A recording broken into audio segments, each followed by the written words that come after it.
ta présence. Rien ne t'est impossible. Émerveillé en ta présence, ta joie me remplit d'espérance. Émerveillé en ta présence, Rien ne t'est impossible. émerveillé en ta présence. Émerveillé en ta présence, Ta joie me remplit. ta joie me remplit d'espérance. Il n'y a personne comme toi. Il n'y a personne comme toi, Jésus. Personne n'est comme toi. Personne n'est comme toi. Sur toute la terre. Sur toute la terre, il n'y a personne comme toi, Jésus. Personne n'est comme toi. Personne n'est comme Tu fais de grandes choses. Tu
me conduiras. Je te suivrai sans me plaindre en m'appuyant sur ton bras. Enlève toute amertume, tout orgueil et lâcheté, que l'amour divin consume tout mon être racheté. Et mon cœur n'a rien à craindre, puisque tu me conduiras. Je te suivrai sans me plaindre en m'appuyant sur ton bras. Dans la nuit la plus profonde, quand Satan veut m'assaillir, quand l'orage au désert gronde, ton moyen me secourir. Mon cœur n'a rien à craindre, puisque tu me conduiras. Je te suivrai sans me plaindre en m'appuyant sur ton bras.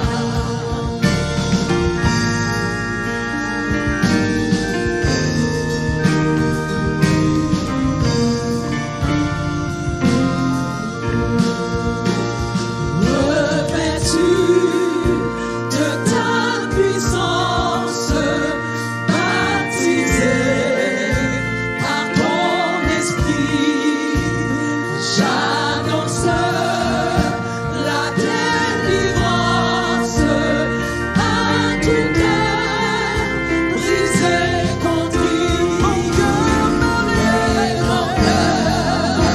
n'a rien, puisque Jésus conduit. Puisque tu me conduiras, je te suivrai sans me plaindre en m'appuyant sur. Et mon cœur n'a rien à craindre, mon cœur n'a rien à craindre, puisque Jésus conduit, puisque Jésus conduit. Je te suivrai sans me plaindre en m'appuyant sur ton bras.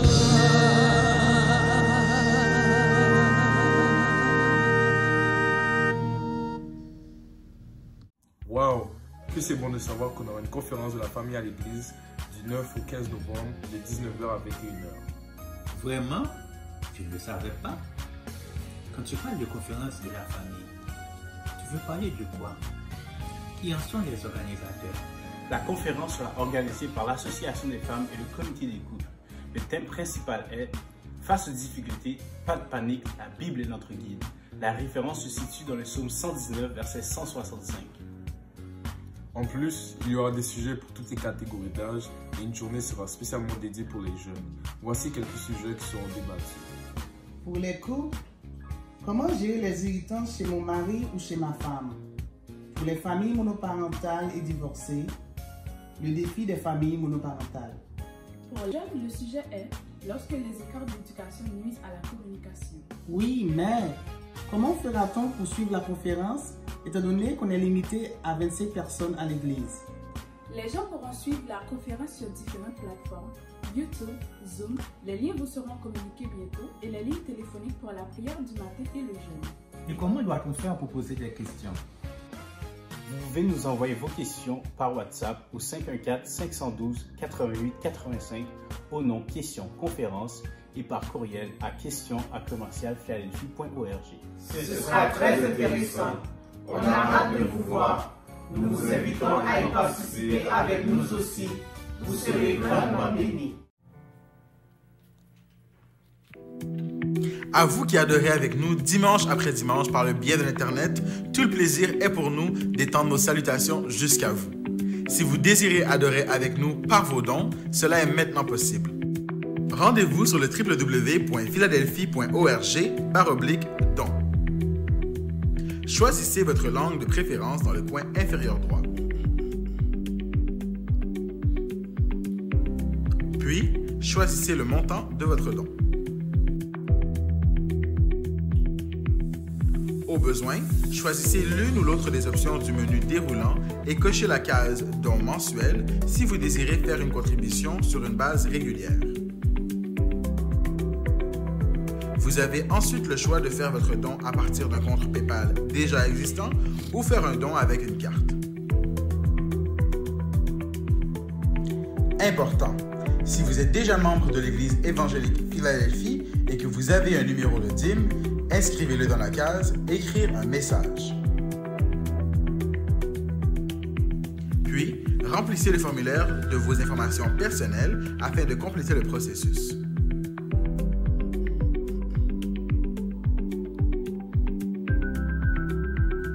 Une fois terminé, vous pouvez enregistrer vos informations afin de ne pas avoir à les entrer de nouveau la prochaine fois. Pour confirmer votre contribution, simplement appuyez sur « Faire un don ». Et voilà! Nous vous remercions de votre grande générosité et prions que Dieu daigne vous remettre au centuple ce que vous avez semé de bon cœur. Soyez bénis! Notre Seigneur et notre Dieu, nous sommes infiniment reconnaissants de ce que tu as fait choix de nous pour proclamer tes oracles. Quel privilège! Nous prions que tu sois avec nous, que tu nous parles, pour que tu te glorifies toi-même, pour que tu nous édifies et que tu fasses prospérer ton peuple à tous égards et que tu sauves les perdus. Dans le nom de Jésus, nous te prions. Amen. Sans plus tarder, je vais lire pour vous le texte qui nous sert de démarche de prédication. C'est Actes des Apôtres, mais le verset qui va nous intéresser, c'est surtout le 8e verset. Le 8e verset. Mais pour contexte, je vais lire à partir du verset 4. Parlant de Jésus, comme il se trouvait avec eux ici remplacent des disciples, il leur recommanda de ne pas s'éloigner de Jérusalem, mais d'attendre ce que le Père avait promis, ce que je vous ai annoncé, leur dit-il. Car Jean a baptisé d'eau, mais vous, dans peu de jours, vous serez baptisés du Saint-Esprit. Alors, les apôtres réunis lui demandèrent, « Seigneur, est-ce en ce temps que tu rétabliras le royaume d'Israël ?» Il leur répondit, « Ce n'est pas à vous de connaître les temps ou les moments que le Père a fixés de sa propre autorité. » Verset 8, « Mais vous recevrez une puissance, le Saint-Esprit survenant sur vous, et vous serez mes témoins à Jérusalem, dans toute la Judée, dans la Samarie et jusqu'aux extrémités de la terre. » Frères et sœurs bien-aimés, quand l'Éternel Dieu envoie, il pourvoit. Donc, remarquez, avant de dire à ses disciples, vous serez mes témoins, Jésus a précisé, vous recevrez une puissance. Comme quoi, il y a une relation entre le témoignage et la réception de la puissance. Donc, la puissance vient d'abord. Pour être un témoin, il faut d'abord recevoir la puissance. Ça veut dire que cette puissance est absolument indispensable au témoignage chrétien. Donc, on peut être extrêmement doué, exceptionnellement bien formé et jouir d'une très grande expérience. Écoutez bien ceci. Néanmoins, sans puissance spirituelle, un homme demeure inefficace. En revanche, quelqu'un peut posséder un niveau intellectuel médiocre et manquer de distinction, mais s'il est revêtu de la puissance du Saint-Esprit, des foules viendront voir cet homme enflammé pour Dieu. Quelle différence! Alors, un témoignage puissant le thème de notre méditation pour ce soir. Comment un tel témoignage peut-il être rendu? Question qui va nous aider, n'est-ce pas, à développer ce sermon. 3 bonnes manières de présenter ce témoignage nous sont suggérées dans le texte qui a été lu. La première bonne manière est que ce témoignage est un partage de l'amour de Dieu. Ce témoignage est un partage de l'amour de Dieu. Vous savez que l'offre du salut, c'est la manifestation de l'amour de Dieu pour les pécheurs du monde entier. Quand Jésus a énuméré les différentes régions géographiques, Jérusalem, Judée, Samarie, jusqu'aux extrémités de la terre, ici c'est une preuve de son amour pour l'humanité. Dieu hait le péché, tout le monde le sait, mais il aime le pécheur. Jésus est venu sur la terre mourir pour donner la vie éternelle à quiconque croit en lui. Dans son amour, Dieu n'exclut absolument personne. Pourquoi? C'est parce qu'il est Dieu, n'est-ce pas? Il est un Dieu d'amour. Et dans Jean 3, verset 16, il est écrit, car Dieu a tant aimé le monde qu'il a donné son Fils unique afin que quiconque croit en lui ne périsse point, mais qu'il ait la vie éternelle. Remarquez, quiconque, n'importe qui, peu importe la couleur de la personne, peu importe son ethnicité, peu importe son rang social, son niveau d'éducation, quiconque, le même privilège, la même opportunité à tout un chacun. Donc dites aux pécheurs, aux âmes sans Christ, que Dieu les aime. Dieu s'investit lui-même dans l'œuvre missionnaire. Et comme vous le savez, dans Acte 13, en plein service de consécration à l'église d'Antioche de Syrie, le Saint-Esprit dit, mettez-moi à part Barnabas et Saul pour l'œuvre à laquelle je les ai appelés.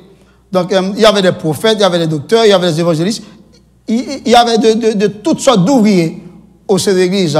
Le Saint-Esprit a communiqué ce message et le message a été reçu clairement. Et l'église a accepté l'ordre du Saint-Esprit de laisser partir Barnabas et Saul pour l'œuvre missionnaire. Vous voyez, chers amis, comment le Saint-Esprit parle, le Saint-Esprit commande, le Saint-Esprit choisit des hommes et les envoie donc, sur la terre de mission. Donc le Saint-Esprit est une personne divine. Donc s'il y a des gens qui écoutent et qui ne connaissent pas encore Dieu, qu'ils sachent que Dieu les aime. Chers amis, si vous écoutez, vous n'avez pas encore accepté le Seigneur, sachez que Dieu vous aime. Et en retour, je vous invite, n'est-ce pas, à vous donner au Seigneur. Y a-t-il un meilleur message que le savoir d'être aimé? Cet amour ne s'effrite jamais. Donc, Dieu est digne de confiance, de reconnaissance, d'obéissance, de révérence, grâce à cette panoplie de connaissances acquises dans sa parole pour la croissance de quiconque croit en lui. Première bonne manière, ce témoignage est un partage de l'amour de Dieu. Deuxième bonne manière, ce témoignage est un appel à la repentance. Jésus dit à ses disciples, vous serez mes témoins. Par cette déclaration, Jésus s'attaque même au problème du péché auquel il voudrait apporter une réponse satisfaisante ou une solution adéquate. Vous serez mes témoins. Je voulais attirer votre attention sur une observation capitale dans le texte. Vous voyez, quand Jésus envoie ces serviteurs-là en mission, quand il leur parle de cet exercice missionnaire, Jésus a seulement mentionné l'ordre et les régions géographiques dans lesquelles il faut évangéliser, mais Christ, il n'a rien dit sur les conditions dans lesquelles le témoignage d'annoncer cette bonne nouvelle doit être rendu. Christ n'a pas considéré donc, les conditions. Qu'est-ce que ça veut dire? Cela sous-entendrait que l'évangélisation doit poursuivre son cours, peu importe les conditions qui prévaudraient. Que le temps soit favorable ou non, nous n'avons pas d'excuse pour ne pas évangéliser, parce que le Seigneur est avec nous. D'ailleurs, lors de la grande commission, il a dit, tout pouvoir m'a été donné dans le ciel et sur la terre. Allez et faites de toutes les nations des disciples. Christ, il nous a commissionnés. Il est là avec nous.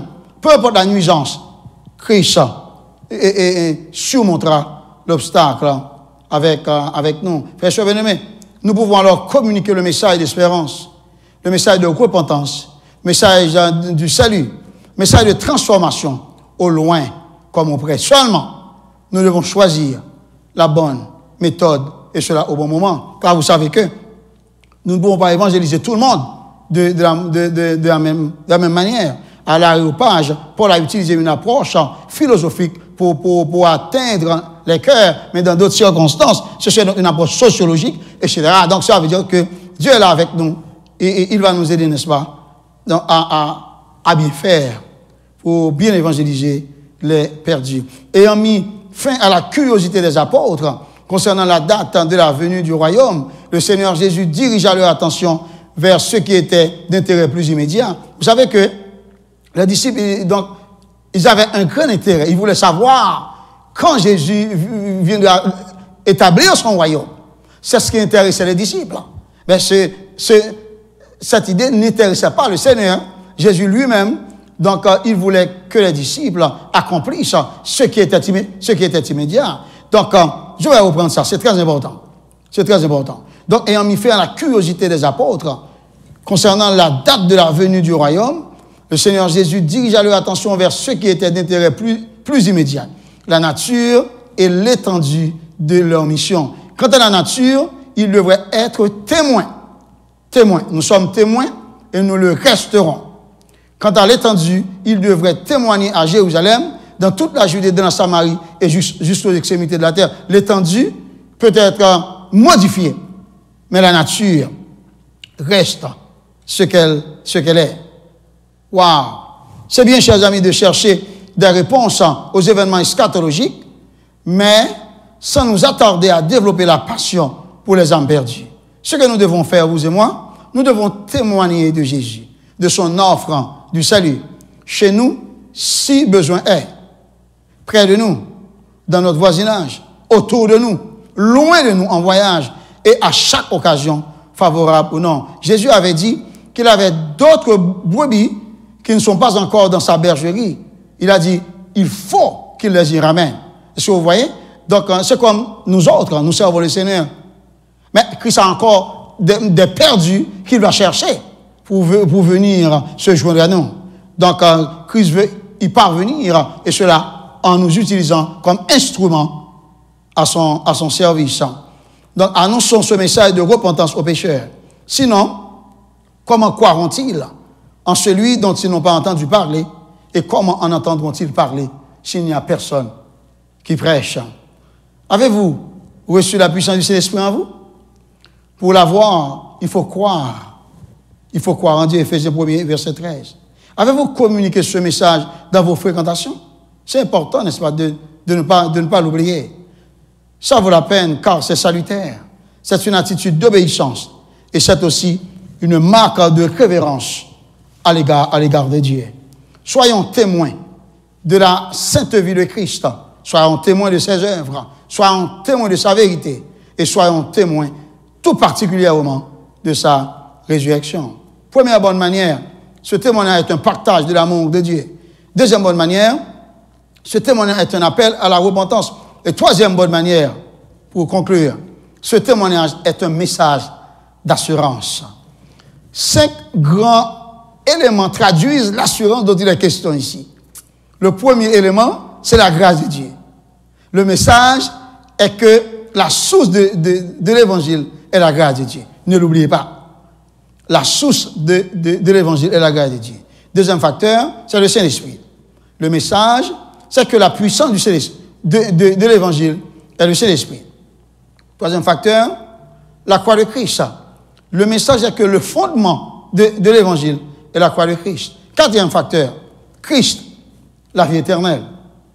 Le message d'assurance est que le contenu de l'évangile est Christ, la vie éternelle. Dans sa prière sacerdotale, Jésus a communiqué ce message d'assurance en disant, « Or, la vie éternelle, c'est qu'ils te connaissent, toi le seul vrai Dieu, et celui que tu as envoyé. » Jésus-Christ, Jean, chapitre 17, verset 3. Cinquième facteur, ou bien cinquième élément, donc la proximité de Dieu. Le message est que le but de l'évangile est d'être auprès de Christ, de la gloire.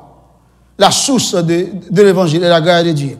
La puissance de l'évangile est le Saint-Esprit.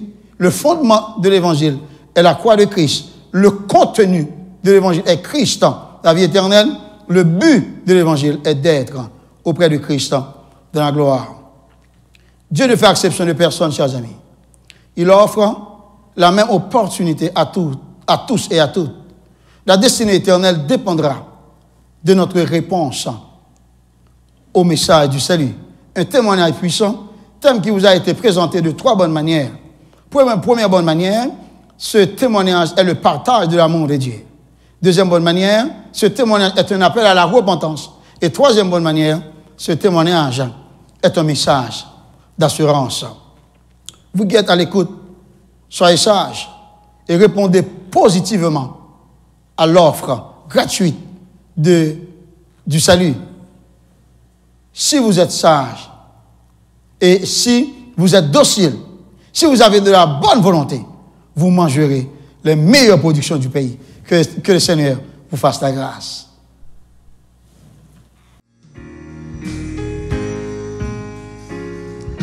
Seigneur, par la clarté de ton amour, chasse l'obscurité qui nous entoure. Jésus, toi, la lumière qui nous éclaire, vérité qui nous guide et qui nous libère, brille sur moi, brille sur moi, brille en Jésus, couvre ce pays de ta gloire, brûle l'Esprit Saint, embrase nos cœurs, roule en torrent de ta grâce, remplit les nations par le Seigneur, que ta lumière reçoit.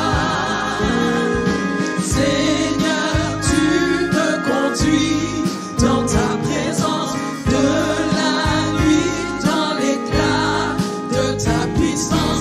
Par ton sang, je m'enflamme à ta sainteté.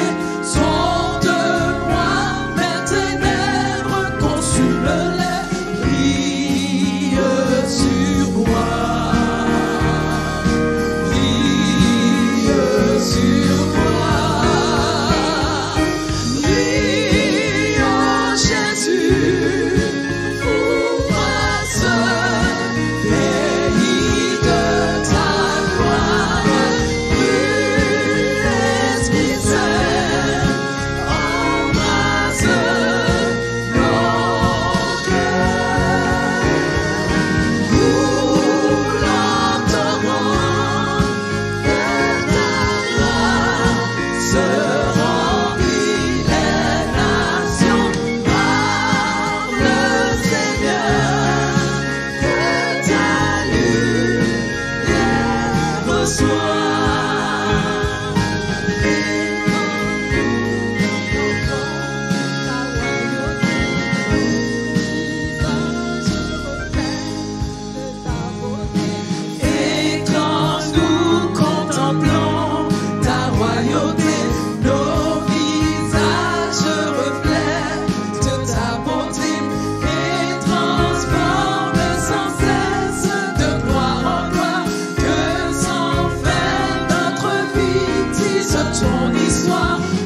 sommes vraiment contents d'avoir été à ton service. Et nous prions dans le nom de Christ que tes oracles que tu avais déposés sur nos lèvres fassent tache d'huile dans la vie. Que tes oracles atteignent les gens au loin comme auprès. Et cela jusqu'aux extrémités de la terre pour les attirer à Christ d'un appel efficace. Bénis ton peuple en général et fais-nous grâce et garde-nous à tes pieds. Et donne-nous encore l'opportunité de te servir. Et rends-nous plus que vainqueurs parce que tu nous as aimés. Et mettez-nous dans le salut. Et fais de nous tes serviteurs dignes de confiance, des serviteurs qui te servent avec la plus grande révérence qui soit. Dans le nom de Jésus, nous te prions. Amen. Recevons la bénédiction. Oh, celui qui peut tout faire, par la puissance qui agit en nous, infiniment au-delà de tout ce que nous demandons ou pensons, à lui sur la gloire, dans l'Église en Jésus-Christ, dans toute la génération, au siècle des siècles. Amen.